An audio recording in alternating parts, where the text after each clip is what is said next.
Olá, seja muito bem-vindo. Está começando o DC Notícias Web. Você também pode acompanhar conosco através do QR Code que está no canto da tela pelo YouTube.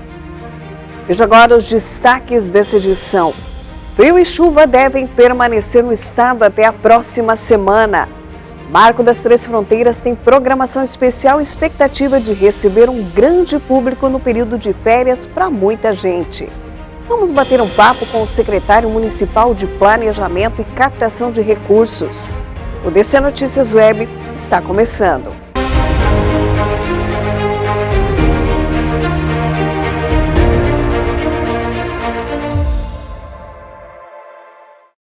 Olá, nós abrimos essa edição falando que o tempo frio e a chuva devem permanecer no estado até a próxima semana.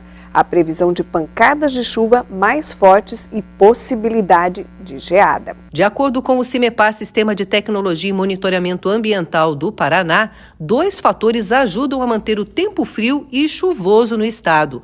Uma massa de ar frio e úmida provoca a chuva e a cobertura de nuvens e impede o aparecimento do sol, o que deixa os dias mais gelados. Ainda deverão ser registrados vários dias consecutivos com o céu encoberto associado à nebulosidade e à proximidade de uma massa de ar frio. No sábado, essa massa deve se deslocar para o oceano, permitindo o aumento das temperaturas e a redução das chuvas. Em Foz do Iguaçu, a mínima na quinta será de 10 graus e a máxima de 12. Na sexta, mínima de 8 e máxima de 13 graus. No fim de semana, mínima de 5 e máximas de 14 graus. A jornada para conscientização sobre fatores de risco de doenças cardiovasculares levará serviços de saúde ao Gramadão da Vila no dia 1º de setembro, a partir das 7 horas da manhã. O evento, promovido pelo Grupo de Trabalho Itaipu Saúde, na Comissão Técnica de Doenças Crônicas, contará com estandes de informações sobre hipertensão arterial, tabagismo, dislipidemia, diabetes e alimentação saudável, exercícios físicos e outros assuntos. Serão realizadas ainda uma caminhada e corrida e as inscrições já estão abertas. As ações têm como objetivo aumentar o conhecimento da população sobre os fatores relacionados a doenças cardiovasculares, pois elas estão entre as primeiras causas de morte e invalidez a nível mundial. No espaço haverá estandes dos parceiros como profissionais à disposição para tirar dúvidas e esclarecer os temas. A forma gratuita acontecerá das 7 da manhã às 11 horas do dia 1º de setembro. Um dos atrativos mais charmosos aqui em Foz do Iguaçu se prepara para receber os turistas, agora no período de férias para muita gente, e tem uma programação especial. O Marco das Três Fronteiras ampliou seu atendimento para essa temporada de férias de julho. Agora, moradores e turistas podem visitar o atrativo de segunda a sexta-feira, das 1h30 da tarde às 9 horas da noite. E nos finais de semana, o horário de visita começa às 11 horas da manhã e termina às 9 horas da noite. De acordo com o atrativo, a expectativa é receber neste período de férias em torno de 50 mil pessoas. Vale lembrar que você, morador de Foz do Iguaçu, tem gratuidade para visitar o Marco das Três Fronteiras. Além de uma vista linda da região trinacional, o Marco das Três Fronteiras proporciona também apresentações culturais para os visitantes, a partir das 6h30 da tarde.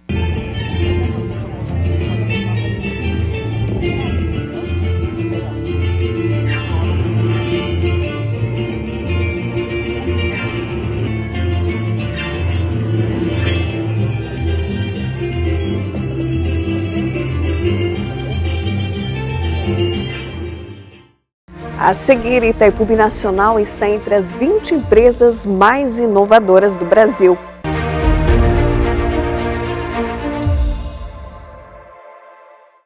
Chegou a sua vez de ser a transformação. Na vida, temos a chance de fazer a diferença todos os dias e sermos cada vez melhores. Seja bem-vindo ao DC, onde conhecimento ganha forma. E o futuro é moldado com inovação e excelência. Ultrapassamos até mesmo as fronteiras das tecnologias. Vestibular UDC, agende sua prova. Na UDC você é global, com parcerias internacionais. Explore o mundo e amplie seus horizontes. A UDC é mais tecnologia, mais criatividade, mais agro e muito mais laboratórios. Escolha um centro universitário do tamanho dos seus sonhos.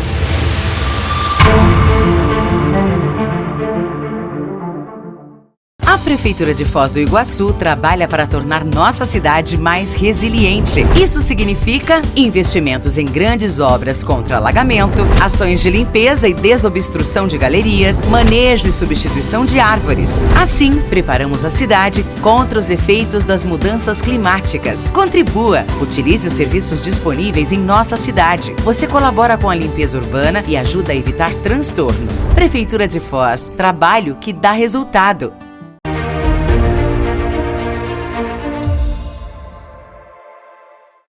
Estamos de volta com o DC Notícias Web, agora falando para você que a taxa municipal de turismo foi reajustada para visitantes em Porto Iguaçu. A taxa ecoturística municipal cobrada pela Prefeitura de Porto Iguaçu de grande parte dos turistas que vão visitar a cidade teve o seu valor reajustado nesse início de mês de 1.400 pesos argentinos para 1.500 pesos argentinos, o que dá cerca de R$ 6,50 por pessoa. A taxa foi criada em 2015 e na época o valor seria 1 litro de gasolina de alta octanagem.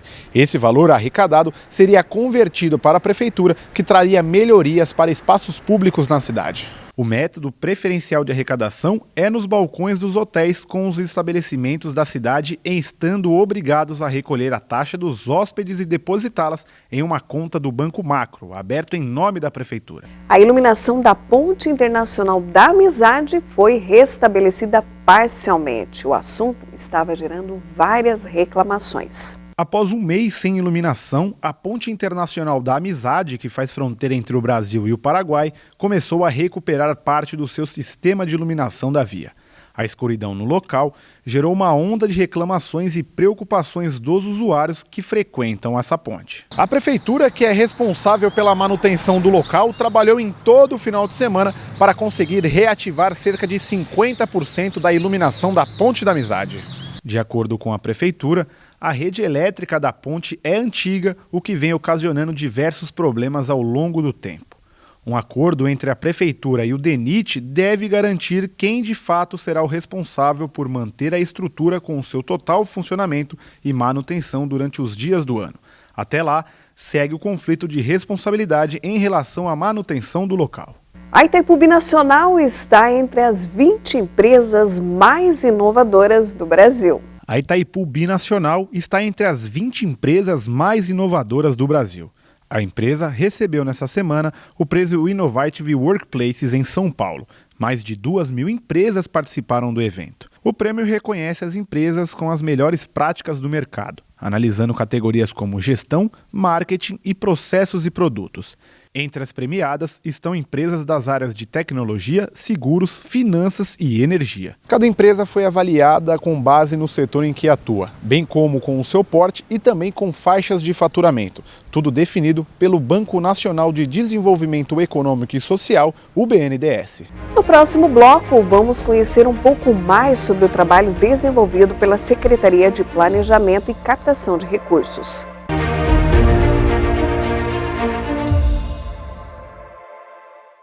A pós-graduação UDC é um caminho estratégico para quem busca excelência acadêmica e destaque no mundo corporativo.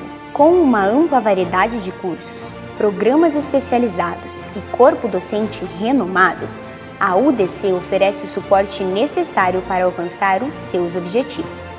Seja na pesquisa ou na aplicação prática do conhecimento, aqui na UDC você está preparado para os desafios do mercado. Com mais de 140 laboratórios disponíveis, é possível aprimorar os seus estudos de maneira prática e inovadora. Pós-graduação UDC, mas pode chamar de futuro. Faça parte dessa jornada. Entre em contato conosco hoje mesmo e transforme-se.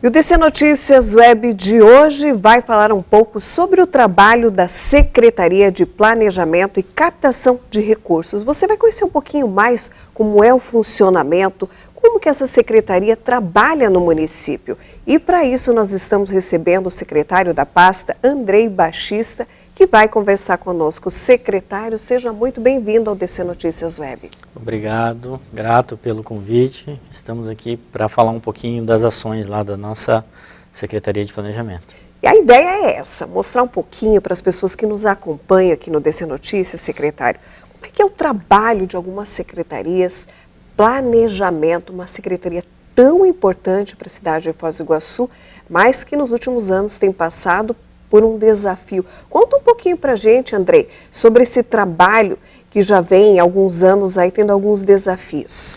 Isso, a gente vem investindo primeiramente em pessoal humano, né? A gente, há 8 anos atrás, nós tínhamos apenas 4 engenheiros civis e 2 arquitetos para atender tanto a Secretaria de Planejamento quanto a de Obras. Hoje nós já saltamos esse quadro para 31 engenheiros civis e 21 arquitetos. Então hoje a gente consegue pensar um pouquinho melhor na cidade, a gente fala que a gente consegue ser um pouquinho mais de planejamento e não tão operacional, né? Então a secretaria ela ficava ali só apagando incêndio, que a gente fala, né? A gente o tempo todo só resolvendo processos externos que vinham de obras novas, né, alvará de construção, e realmente as obras estruturantes do município, né, a reforma de escolas, essas coisas ficavam em segundo plano. Então a gente conseguiu avançar nisso, a gente conseguiu estruturar as secretarias, né, com máquinas, equipamentos, softwares. Então é um trabalho que vem acontecendo nos últimos 8 anos e que com certeza aí os próximos anos a gente vai colher muitos frutos desse desenvolvimento que o planejamento fez. Mas ainda são poucos, se a gente for pensar na proporcionalidade, no crescimento da cidade nos últimos anos, ainda é um quadro que ainda demanda de mais gente, né? Com certeza, né? Quando nós conseguimos comparar com outras cidades, realmente ainda o quadro é abaixo do que realmente as grandes cidades têm feito com as suas secretarias de planejamento, institutos de planejamento, e realmente é trabalho de formiguinha, né? A gente vai começando aos poucos e lá na frente com certeza vai estar melhor estruturado. Secretário, para quem deseja nesse momento conhecer um pouquinho mais dessa funcionalidade da Secretaria de Planejamento, por exemplo, a Avenida JK está passando por uma mudança e uma transformação. Qual é o papel, nesse sentido, da Secretaria de Planejamento? A Secretaria de Planejamento é que realmente faz todo o programa de necessidades do que está precisando ali na JK. Então são feitos alguns estudos de campo, né? Os arquitetos e engenheiros vão a campo realmente, levantar todos os problemas que têm acontecido ali na avenida e, consequentemente, isso vai para o papel, literalmente, né? A gente começa a fazer os projetos, consegue fazer algumas intervenções e depois disso, com projetos complementares, orçamento, a gente tem uma noção realmente do que precisa ser feito e quanto vai custar. Então, depois disso, a gente começa a trabalhar com a captação de recursos e essa obra a gente teve a grata satisfação que a Itaipu Binacional se encantou com o projeto e aportou todo o recurso ali para que seja realmente executada a obra. De que forma essa Avenida JK vai ser revitalizada e transformada? De que ponto a ponto? Só que para que as pessoas entendam um pouquinho desse trabalho. Sim, a JK ela vai realmente todo o traçado dela, né? Então começa ali no viaduto com a BR-277 até onde é a atual prefeitura ali já na Jorge Melfeng. Então vai ser feita toda uma revitalização do canteiro central, né, com ciclovias, com alguns equipamentos, mobiliário urbano, como bancos, vai ter uma praça pet, então vai ter alguns equipamentos ali para que realmente a comunidade use ali toda a JK no seu canteiro. Além de todo o recapeamento asfáltico, a gente tinha aí mais de 30 anos que não era feita nenhuma intervenção no pavimento da JK, e também o histórico ali de alagamentos, né, na Avenida JK. Isso vai ser resolvido agora com toda a parte de drenagem, que a gente vai fazer toda uma escavação ali para poder resolver essa problemática dos alagamentos. Essa parceria da Itaipu, então, foi fundamental. Foi fundamental, é isso que realmente nos entusiasma para seguir com novos projetos, né? Porque realmente quando a gente começa um projeto desse, nós não temos a real noção se ele de fato vai ser efetivado, né? Então a gente trabalha lá com aquela ansiedade para que o projeto fique bom e no momento da apresentação para o potencial financiador da obra, ele se encante e realmente aporte o recurso. Obras estruturantes. Foz do Iguaçu está aí num patamar que recebendo algumas obras estruturantes bastante esperadas, bastante necessitadas. E uma dessas obras é a Perimetral Leste, e tem sido bastante, inclusive, debatida da questão do planejamento dessa obra, se ela vai atender os moradores, se ela vai atender toda essa necessidade que a cidade espera. Conta um pouquinho para a gente sobre essa obra que foi tão esperada aqui, secretário. Sim, a Perimetral é uma obra que é de origem do governo federal, junto com a Itaipu Binacional, né, o órgão financiador, e quem está executando a obra é o governo do estado. Então, o projeto foi todo elaborado a mando do governo federal, né, e o município foi consultado lá atrás, em algum período, somente do traçado, né. Então, o traçado, ele tinha um traçado original, que era para ser pela Itaboraí, e depois, por uma questão de definição ali do prefeito à época, ele definiu trocar esse traçado, e ele hoje, literalmente, ele está cortando a nossa cidade, como a 277 fez, né. Então, agora o planejamento tem um trabalho de realmente resolver as problemáticas que a Perimetral está trazendo. Claro que ela vai trazer muitos benefícios para a cidade, entre eles desviar todo o fluxo de caminhões, o trânsito pesado do nosso centro, da Avenida Paraná, da própria Avenida das Cataratas, e isso vai ser um ganho muito grande para a cidade, mas, consequentemente, ela traz algumas problemáticas, né? Então, em alguns bairros, realmente, ela acabou cortando os bairros, cortam vias importantes, e agora o planejamento tem atuado para fazer todo esse estudo técnico para contratar os projetos executivos para que a gente possa executar marginais e obras de arte, né, alguns viadutos e trincheiras, para que não comprometa o trânsito e a mobilidade urbana da cidade. Essa é uma exigência, né, que a gente vê que a comunidade fez de alguns moradores de algumas áreas. Então, vai ter uma modificação aí para que atenda essas regiões? Vai. O planejamento está concluindo todo esse estudo técnico. A gente vai lançar o edital nos próximos meses da contratação de todos os projetos para que se resolva, né, a Perimetral. É o que eu falei, é como a JK. Esses projetos são mais técnicos, então a gente está contratando. E com o projeto e o valor, de fato, que vai custar para fazer essa obra, a gente daí começa o trabalho de correr atrás de quem vai ser o financiador da obra. Outro grande projeto bem esperado aqui em Foz do Iguaçu, secretário, em relação à nossa beira do nosso rio aqui, que é o projeto Beira Foz. Em que pé que está esse projeto? Há uma expectativa para essa concretização, para essa realização? Conta um pouquinho para a gente sobre essa situação. A gente tem participado de algumas ações junto ao PTI, o Parque Tecnológico de Itaipu, junto com a Itaipu, que é o financiador da contratação de toda a intervenção da Beira Rio. Então, a Itaipu, junto com o PTI, está contratando todo o projeto executivo da Beira Rio, né? Então, ele vai ser contemplado ali uma passagem entre o Jupira e a Vila Portes, que hoje o Jupira está lá isolado. Então, vai ter uma ligação ali, uma obra de arte para que haja essa transposição, e toda uma revitalização do trecho já existente ali da Beira Rio, e, consequentemente, a gente está trabalhando para que a Beira Rio consiga chegar até o centro. Então, esses estudos, esses projetos, ele vai nos trazer a continuidade da Beira Rio até atrás da prefeitura, aqui na João Rover, ali na Praça da Marinha. Então a Beira Rio vai chegar até o centro agora com esses estudos. Mas, de fato, já tem um projeto, um anteprojeto, entregue o ano passado pela Itaipu e pelo PTI, e na sequência, agora este ano, a Itaipu contratou todo o projeto executivo e o orçamento da obra para a gente ter uma noção do que vai custar fazer toda a intervenção da Beira Rio. A previsão é que esses estudos fiquem prontos em novembro. Olha que bacana. Então, em novembro, a gente deve ter a real situação do que vai custar e como vai ficar a nova Beira Rio. Olha só. A Prefeitura apresenta um plano de ação e investimentos ao Codefós. O que seria esse plano de ação e investimentos? Esse plano de ação ele vem praticamente para fazer uma conciliação entre o nosso plano diretor, que foi estabelecido lá em 2017, com audiências públicas, né, com a consulta à comunidade. Então, no plano diretor, se levam algumas demandas da comunidade para dentro do plano, e essas ações elas têm que ocorrer durante todos os 10 anos que tem a vigência do plano diretor. E todo ano a gente faz, todo ano não, desculpa, a gente tem o plano de ações de investimentos, que ele vem logo depois do plano diretor, para que a gente diga como vai ser apresentado esses recursos. Então a gente faz o plano de ação para a gente saber que aquela demanda, como que ela vai ser aplicada, o que vai nos custar. Então o plano de ação é literalmente para a gente dizer para a comunidade o que de fato vai ser feito, né? Então a gente apresenta o plano de ação do que vai ser feito daquelas demandas que foi trazido lá no plano diretor. Tem muito trabalho aí?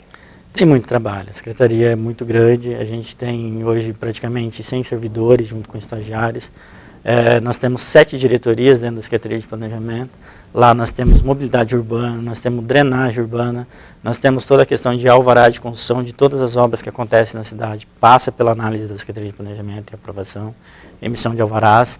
Nós temos um núcleo de projeto, que é esse núcleo que eu falei que hoje a gente consegue planejar a cidade.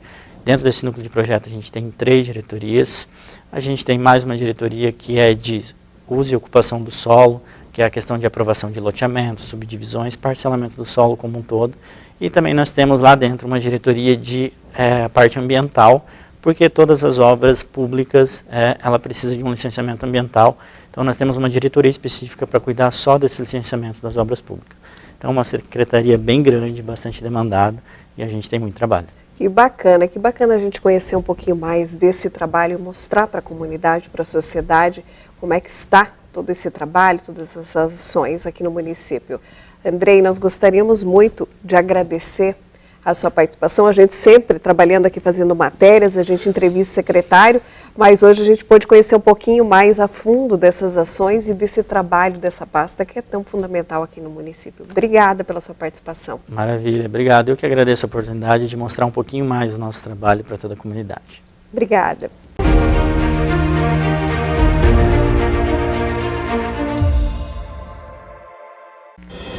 E assim a gente encerra mais essa edição do DC Notícias Web, agradecendo mais uma vez a sua companhia. Até amanhã.